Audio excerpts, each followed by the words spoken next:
Good evening. I'm Susan Campbell with Hartford 2020. On behalf of Charter Oak Cultural Center, welcome to this space. We are pleased to be a part of this evening with Critical Connections, an American Muslim Peace Initiative.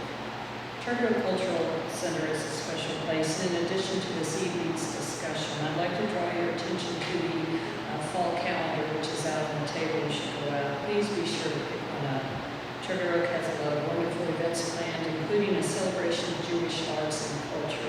I'd also like to draw your attention to two exhibitions now on view. In the main gallery is Josh Lehrer, Becoming Visible, which are photographs of New York City homeless transgender teens. And on the wall, which is just behind us, is an installation of Jenny Friedman's What Brings You Joy. This is an interactive piece that asks the viewer to write or draw some answer to that question, what brings you joy? The idea is to fill the wall with as many responses as possible, so please do leave a response. As you can see, this is a busy place, and we are so happy to be a part of that. And now, on with the evening, the microphone.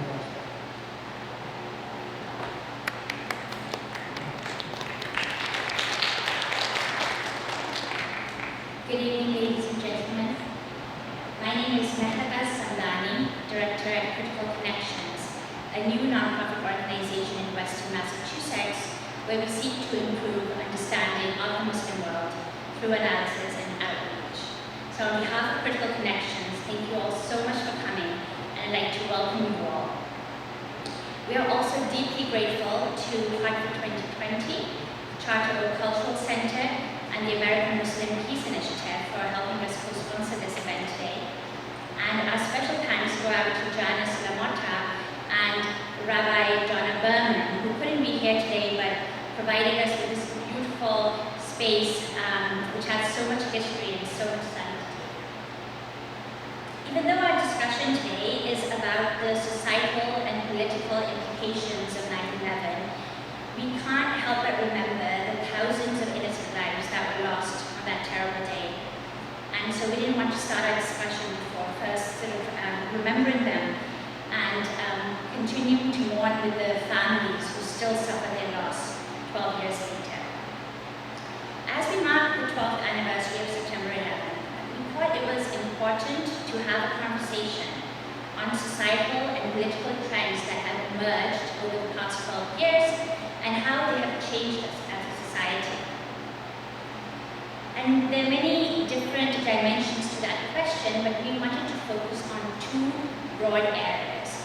The first is counterterrorism efforts here and abroad, and we wanted to look at the laws and policies that have emerged over the 12 years, such as presumably to enhance our security and make us more safe, but we wanted to see how laws such as the Patriot Act of 2001 that authorize sneak and peek searches, the FISA Amendment Act 2008 that allows courts to authorize warrantless surveillance, the more recent National Defense Authorization Act that allows for the indefinite detention of American citizens, and more recently the extensive surveillance that is being carried out by the National Security Agency. That is something that affects all of us, and we thought it would be important to see how these laws have touched us. As John Turley, a law professor at George Washington University, said, at what point does the reduction of individual rights change how we define ourselves as a society? So that's one area that we'll be exploring today. And the other is how 9/11 impacted intercommunal relations. How did the identity of the perpetrators impact the evolution of the American Muslim identity, and also how that affected U.S. engagement with the Muslim world over the past 12 years and continues to be sort of shaped by that one event. So these are complex questions. To answer them, we have a very distinguished panel of experts with us today, and I thank you all so much for coming. And we are delighted to have Professor Falguni Sheth from Hampshire College. You have their detailed bios with you, but I'll just give you a brief summary of their many accomplishments. Dr. Sheth is a political philosopher and an associate professor at Hampshire.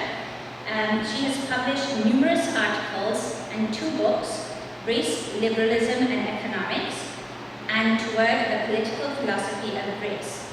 Her most recent book argues that racial divisions are fundamental to polities and argues this point through the examples of Muslims and Arabs, the caste system, the practice of veiling, and the history of liberalism. Dr. Sheth is our panelist but also the moderator for tonight's event. And we also are honored to have Sandy Staub, who is the legal director at the American Civil Liberties Union here in Hartford, where she brings 20 years of trial experience to her new role at the ACLU. In the early 90s, she was chief of the Domestic Violence Prosecution Unit for the Northwestern District Attorney's Office in Massachusetts. There, Sandy was responsible for trying cases and supervising unit attorneys and advocates, as well as taking a leadership role in creating an interdisciplinary community group organized to maximize available resources to prevent domestic violence. She's a graduate of Greenfield Community College, Amherst College, and Yale Law School. We're also honored to have Dr. Muqtedar Khan, who joins us from the University of Delaware. In fact, just drove from there after a 4.5-hour drive. He is Associate Professor of Political Science and International Relations. He was a non-resident senior fellow at Brookings, as well as at the Al-Walid Center at Georgetown University. He is also the author of multiple books, including American Muslims, Bridging Faith and Freedom, Jihad for Jerusalem, Identity and Strategy in International Relations, Islamic Discourse, Islamic Democratic Discourse, and Debating Moderate Islam, the Geopolitics of Islam and the West. So with that, I'd like to welcome you all, and I'd like to invite Professor Sheth to come and give a brief sort of frame the conversation that we're going to have now. Dr. Sheth.